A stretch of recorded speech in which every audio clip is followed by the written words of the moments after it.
High guys, welcome to back my YouTube channel. तर भावना तुमचं परत एकदा स्वागत आहे आपल्या प्रतिभाच्या ब्लॉगमध्ये.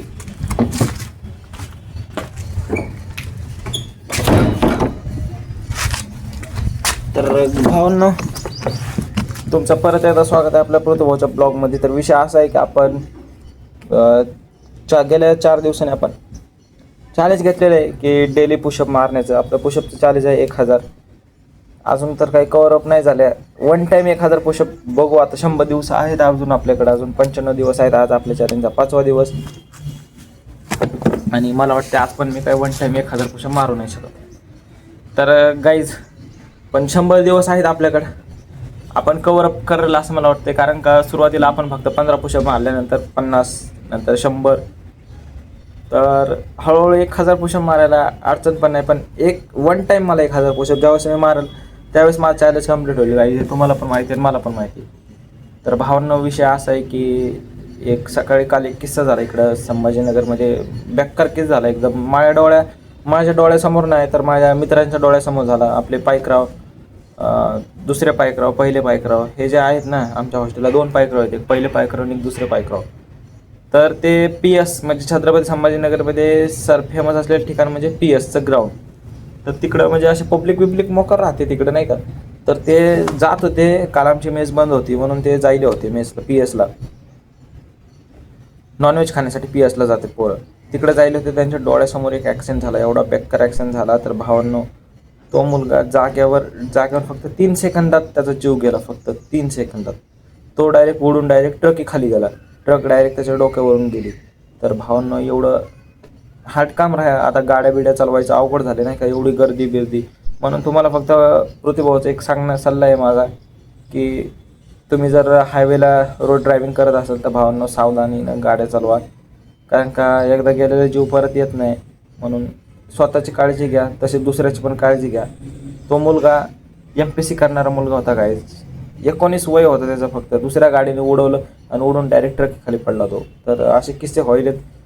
म्हणून गर्दी बिर्दी मोकार आहे आणि त्यासंदर्भात तुम्ही गाड्या बिड्या व्यवस्थित चालवा. आणि आणखीन एक तुम्हाला सांगायचा विषय की आता माझं तर काय अजून मेरिट नाही लागलं, पण पोलीस भरतीचे मेरिट लागायचे चालू आहेत गाईज. Final merit लागायलेत. माझ्या क्लासमधले बरेच मुली लागल्या, बरेच पोरं लागले. रोज इकडे एक जणावर तरी गुलाल पडतोय, रोज एक जणावर तरी पडतोय म्हणजे पडतोय. असे रिझल्ट भरपूर लागायले, तरी मेरिट पण लई कमी लागायले गाईज. तर तुमचं मेरिट तुमच्या ग्राउंडचं कसं झालं ते सांगा. तुमचं फायनल मेरिट लागलं, कितीचं लागलं ते पण सांगा. माझं जेव्हा लागेल त्यावेळेस मी तुम्हाला सांगतोच. पण सध्या माझं अजून ग्राउंडचंच नाही लागलं, तर फायनलचं अजून लांबच आहे. तर भावांनो, पोलीस भरती बाबतीत जर तुमची काय अडचण असेल तर नक्कीच आपल्या प्रतिभाला विचारा. आणि आज आपण बघू, ट्राय तर करू चॅलेंजचं. कारण का वन टाईम 1000 पुशअप मारायचं गाईज. माझ्या माइंडसेटनुसार तर चॅलेंज खूपच मोठं आहे. आणि आणखीन एक मला एक विशेष बात बोलायची की एक ताई माझा व्हिडिओ बघतात, नाही का. माझ्या प्रत्येक व्हिडिओला कमेंट असते त्यांची. एवढंच कशाला, माझ्या जवळच्या माणसं कमेंट नाहीत करत, पण त्या ताईला मी ओळखत पण नाही. पण प्रत्येक व्हिडिओला त्यांची कमेंट राहते, नाही का. मग त्याच्याबद्दल त्यांना थँक्यू बोलायचं मला व्हिडिओ संदर्भात. असं मी कमेंटद्वारे तर बरेचदा म्हटलं की थँक्यू. पण कालच्या व्हिडिओमध्ये असंच म्हणलं की भावाला एक छोटी मोठी कसली पण कमेंट करा.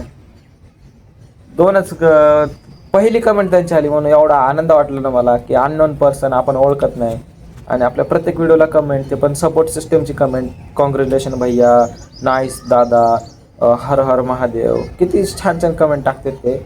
म्हणून त्यांना सांगायचं, ताई तुमच्या कमेंट मला खूपच आवडल्या. क्वालिटी विषय डायरेक्ट, क्वालिटी क्वांटिटी एकच नंबर. आणि तुम्ही माझे व्हिडिओ, आता ह्या व्हिडिओमध्ये मला काय वाटते, आजपासून तुम्ही माझ्या व्हिडिओला अशी कमेंट टाका की भाऊ, या जिल्ह्यातून या शहरातून आम्ही तुझा ब्लॉग बनवतो. म्हणजे मला बघायचं आहे की आता सध्या माझ्या चॅनलला 8,500 काहीतरी व्ह्यूज आलेले आहेत, 8,500+ असतील व्ह्यूज.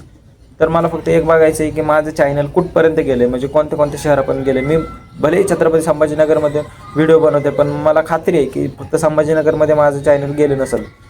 ऑल महाराष्ट्रामध्ये 1-2 जिल्ह्यात तरी गेला असेल. बीड, अंबेजोगाई, पुणे बिणे कुठं तरी गेला असेल. तर भावांनो, तुम्ही आजपासून माझा व्हिडिओ बघताना आधी तुमच्या शहराचं नाव टाका की माझा व्हिडिओ ह्या शहरापर्यंत आला आहे. म्हणजे मला समजून जाईल की या शहरापर्यंत आपण व्हायरल झालो आहे. तर भावांनो, डेली लाईफ रुटीनमध्ये आपल्या ब्लॉगचा आज दिवस आहे 121वा. आणि आजपासून आपण टार्गेट घेतलं की संध्याकाळी व्हिडिओ अपलोड नाही करायचं. मी एक चुकी करत होतो भावांनो, रोज संध्याकाळी 9:30ला अपलोड करत होतो. पण विषय असा आहे की सकाळी ग्राउंडला करून, क्लास करून, नंतर मग सगळे लॅब वगैरे बसून अभ्यास करून, संध्याकाळी मग जेवण ती करून आपण व्हिडिओ एडिट करायचो, पुन्हा अपलोड करायचो. वायफाय घेऊन लॅबच्या वायफायवर करायचो. आणि माझ्या मोबाईलमध्ये नेट नसल्यामुळे 4G असल्यामुळे व्हिडिओ अपलोड नाही होत, 5G लागतो. मग मी त्या लॅबवर अपलोड करायचं होतं. भावांना विषय असा झाला की रात्री एवढा पाऊस, गारपीट झाली इकडे संभाजीनगरला, 10पर्यंत लाईट नव्हती. मग मला डायरेक्ट रडू येईल नाही का. म्हणलं आता आज माझा व्हिडिओ जातो का नाही. पण कसं ते देवाची साथ असल्यासारखं. बघा ना, 10 वाजता लाईट आली आणि जस्ट 10:10 मी व्हिडिओ अपलोड केला. म्हणून मी कालच अक्कल विकत घेतली की आजपासून संध्याकाळी व्हिडिओ नाही एडिट करणार. हे बघा ना, आता सध्या पण बघा ना, पावसाचं वातावरण आहे वरती. पावसाचं वातावरण आहे गाईस कंटिन्यू. म्हणून आजपासून मी रोज आपला 12-12:30च्या आत व्हिडिओ येणार. तर भेटूया आपण अशाच उद्याच्या ब्लॉगमध्ये. तर भावांनो, आज काय मी पुशअप मारणार नाही, कारण का काल आजारी पडलो होतो. मी एवढा आजारी पडलो होतो काल, गारामध्ये भिजलो नाही का. तर आज फक्त आपण बस एवढंच आहे आजच्यासाठी, एवढंच काफी. आज बोलायची पण इच्छा नाही, पण कसं आता मला माझं लाईफ रुटीनमध्ये पार्ट झालं ह्या ब्लॉग बनवून नाही का. बाकी सगळी दुनिया एका साईडला, कामधंदे सगळे एका साईडला, माझा ब्लॉग मी आणि माझा कंटेंट एका साईडला. लोक काय म्हणतील याचा विचार नाही करत मी. मला माहिती आहे लोक हसणार आहेत, आपले व्हिडिओ बघून हसणार आहेत, हे काय येडपणा करायला लागलाय असे लोक मला म्हणणार आहेत. मला माहिती आहे लोक माझा व्हिडिओ बघून काय म्हणणार आहेत, काय येडपणा करायला लागलाय. चांगला अभ्यास करायचं दिलं सोडून आणि कॅमेऱ्यात. पण मला माहिती आहे माझी लाईफ मला जगायची ना, माझं करिअर मला बनवायचं आहे. लोक नाही माझं बनवणं. उद्या मला 10 रुपये पाहिजे असले, लोक नाही देणार मला, पब्लिक नाही देणार, ते मला स्वतःलाच कमवून आहे. एकदा घरच्यांनी साथ सोडल्यानंतर पुन्हा काय मग त्यासाठी मग मला स्वतःच्याच पायावर उभं राहायचं आहे आत्तापासूनच. म्हणूनच मी ब्लॉग बनवते. तर भावांनो, नक्कीच तुम्ही माझा हा व्हिडिओ कोणत्या शहरातून बघताय कमेंट करा. भेटूया आता आपण अशाच उद्याच्या ब्लॉगमध्ये. उद्यापासून आपलं डेली लाईफ रुटीन चॅलेंज चालू राहील. आज हनुमान जयंतीनिमित्त तुम्हाला शुभेच्छा. मी पण आज जाणार होतो. इथं हनुमानाचं मंदिर आहे का आमच्या साईडलाच, म्हणजे खुलताबादला. इथून आता संभाजीनगरमध्ये राहणाऱ्या पब्लिकला तर माहितीच असतं खुलताबाद किती लांब आहे सेंट्रल बस स्टँडपासून. कमी जास्त काहीच 30-40 मिनटं लागतात सिटी बसने जायला. पण रात्री विषय असा झाला की पाऊस एवढा चालू होता म्हणून आम्ही गेलो नाही. पण त्याच्याच संदर्भात आम्ही त्या छोट्या मंदिराला जाऊन दर्शन घेतलं आज. तर भावना भेटू आता आपण अशाच उद्याच्या ब्लॉगमध्ये. व्हिडिओ आवडला असल्यास नक्कीच एक कमेंट करा. ते पण कमेंट तुम्ही कोणत्या शहरातून बघताय हे कमेंट करा. आणि आपला MH12चा आवाज रॅप नसेल बघितला तर जावा आणि आधी रॅप बघून घ्या. आपल्या रॅपला 700-750+ व्ह्यूज झालेत. तर माझी इच्छा आहे की 1000+ व्ह्यूज व्हावे, म्हणजे कसं भारी वाटते जरा नाही का. तर आता 14 एप्रिलसाठी आपण नवीनच गाणं तयार केलं आहे. तर गाण्याचं नाव आहे क्रांतीचा वारसा. हे आपल्या गाण्याचं नाव आहे. तर गाईज 7-8 एप्रिलला ते गाणं यूट्यूबला मी अपलोड करत. ट्रेजर 5 तारखेला अपलोड होणार आहे. तर भावांनो, तेवढं एक जाऊन नक्कीच बघा. आणि त्या तरी गाण्याला माझ्या कमी जास्त 1000+ व्ह्यूज जावे फक्त 5-6 दिवसात, अशी माझी इच्छा आहे. तर भावांनो, ही इच्छा फक्त तुम्ही करा आणि कमेंट पण करा. आणि त्या चॅनलला बी सबस्क्राईब नसेल केलं तर जावा आणि त्या चॅनलला आधी सबस्क्राईब करून घ्या. भेटू आता आपण उद्याच्या अशा नवीन ब्लॉगमध्ये. Thank you so much.